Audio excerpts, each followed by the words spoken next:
Hi besties, welcome to today's episode. So I want to talk about three things today. Most importantly, packing, because that's the whole point for this video. But I also get a lot of questions about the authentication process and the visa process. Those two do go together. I strongly believe that you're not the only person who's supposed to be worried about the visa process. Your company or your school should help you with the visa process. However, before the visa process can begin, you obviously need to have your documents authenticated and you need to have your background checked. So I would say that you need to go and do your background check as soon as possible, because that's a whole other thing. It takes a lot of time for that whole process to be completed. I have no idea why, but I had to pay for the process to be expedited. I had to pay. All right, and then with the authentication process as well, I had to pay. I think because I like convenience. I didn't have the money. Well, I did, but I didn't have the luxury of spending that money. But I preferred doing that as opposed to me going, because it just seemed like a lot. So I had a company do it for me. It was 2,500 rands at the time, which was 2018. So at this point, I don't know. But if you were to do it yourself, it's doable. You just have to make time for it and try to do your background check as quick as possible. That's the hold up. Okay, your school is helping you with the visa process, by the way. Your school is also paying for your visa. So if your school is not offering to pay for your visa, then something's not right and you should look into that. They should cover all the expenses that are related to the visa. Oh, I'm forgetting one important thing. Do your medical check at home before you come here if you happen to be told that you need to do your visa this side, because anything can happen and you need to be healthy enough according to the standards here to be able to work. So don't wait until you get this side for you to do your medical checkup. Very, very important. I did kind of make that mistake, but I was pretty much okay. But I want you to try and check before you come. If you still have more questions about this, then you can send me an email or you can just comment down below and then I'll still help. All right, now we're packing, the most exciting part. We have our visas. We are sure that we are healthy and we meet the standards here. We are super excited to start life here. Should we still be worried about what to bring to China in 2020? And I'm speaking as a person who lives in a big city. I guess that counts. And then also I'm speaking as a person who's lived here for 4 years now, and I know the difference between when I came. Even when I came, I was told to pack a lot of things that I did not need. Really just pack your clothes and come here. But anyway, if I were to be coming to China in 2018, in 2022, knowing what I know now, this is what I would pack.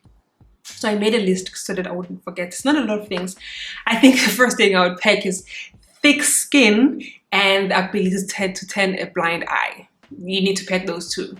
Just whatever you've seen on my videos and whatever you've seen on other people's videos is a totally different story when you get to experience the life here.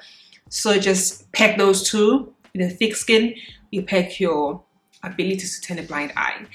We are packing toiletries that are important to us that we might not find this side as well. So yeah, when you're packing your toiletries, if you have a very specific deodorant that you use because your armpits act a certain way, I'd say pack those. Even though there's plenty of deodorant now here, when I was watching videos before I moved, everyone was saying pack a deodorant. But I feel like you can always find a deodorant that you need. You can even find Sanex here now. But pack a deodorant that you need. Pack your body lotion. It's also not just about not finding things here. I think it's also about starting a life and maybe trying to save as much as you possibly can. If you are going to be using rands, for example, then obviously your deodorants are going to be cheaper that side as opposed to buying deodorant this side. So you're thinking about that. Anything that is like toiletry that is important to you, and you have skin stuff like I did and still do, maybe you want to pack those things. I'm just thinking about deodorants, and I'm thinking about the lotion, which really are things that you're going to find here, and more things really, maybe for your face, because some brands we don't have here.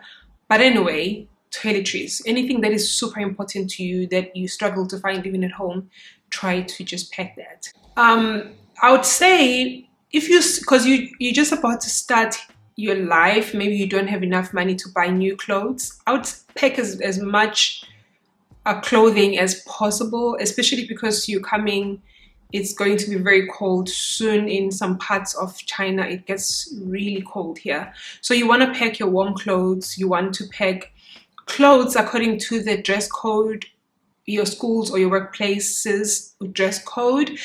When I came here, my school told me the contract was like, you need formal clothing or whatever, semi-formal. And then when I came here, everybody was wearing shorts, everybody was wearing casual clothes, and I was so mad because I left my clothes that I love back home, and then I had these clothes that I didn't wear anymore. So just check what you are required to wear and try to pack as much of that as possible, because contrary to the popular belief, clothes are not that cheap here. It depends how you define cheap, I think. Some things are going to be cheap, but you might need to spend a lot of money for some things as well. So you're establishing your life, you're paying deposits. I don't think you want to buy clothes as soon as you get here. So just try to pack as much clothing as possible. I would also say, if you are a foodie and maybe you're picky with, and you are a cook and you love to make your own food a certain way, maybe do bring spices from home and whatever ingredients that you think you might not find here. Even though there's a lot of Western spices and ingredients for people who cook. I don't really cook that well. I do cook now. But if you are into it and you really need your spice, whatever, just bring it, because you might not find it here and that might make you unhappy. Bring your mealie meal if you really are into bab and you can't live without it, even though I know that people can buy bab here now, but they maybe complain about it a lot. Maybe you want to bring those things. You want to bring those aromat. I buy aromat here now. I don't know, like food-wise, the South African stores or stores that have South African snacks and goods, but you might want to bring your favorite snacks for maybe to last you a few months. I don't know. Anything that is food and is important to you, try to bring it, and bring a masi for me. And then I would definitely say bring your meds, not because you're not gonna find meds here, but because it just makes sense. If I were to go home right now, I'd definitely stock up on meds because I have allergies and stuff. So I figure, even though you're going to get a version of whatever medication you need, it's just best to get what you know, that you're used to, that your doctors you trust have recommended or prescribed. Just go to Clicks or whatever pharmacy you go to. Get your meds, get your allergy stuff, but be careful, because at the airport you might not be able, I don't know, the restrictions are different, so you might not be able to travel with some meds, I think. I don't know, just be careful not to buy stuff that you can't really take with you to the plane, that you're not allowed to. I do think there might be some restrictions there, but I would definitely say medication. And then the last one, I would say, please bring your preferred underwear and at Woolies you get those Spencers, the ones that you use for winter. I think I'm wearing like a version of that right now. It's this thing. It's a Spencer. I don't know. For, you know, when you layering, then you put a Spencer underneath. They made in China, but they don't have, I really never see Spencers here. They have their own version and I don't like it. You want to bring your vests, ladies, and maybe gentlemen, I don't know. You want to bring your underwear, your preferred cuts and sizes, because I feel like they make underwear for their people here.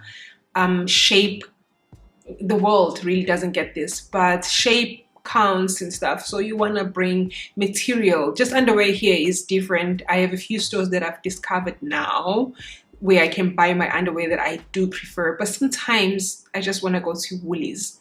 If there's one thing I would really not do anything for, I would die for, I don't talk like that, but I desperately need to go to Woolworths and I need to go to Clicks if I were to go to SA, and I obviously need to go to Wimpy as many times as I'm going to go as soon as I land there.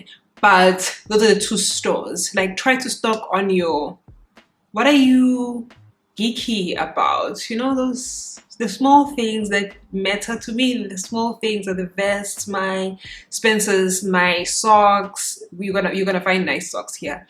I'm very particular about those things. So if you're very particular about what you wear under your underwear, definitely get a little bit more of that.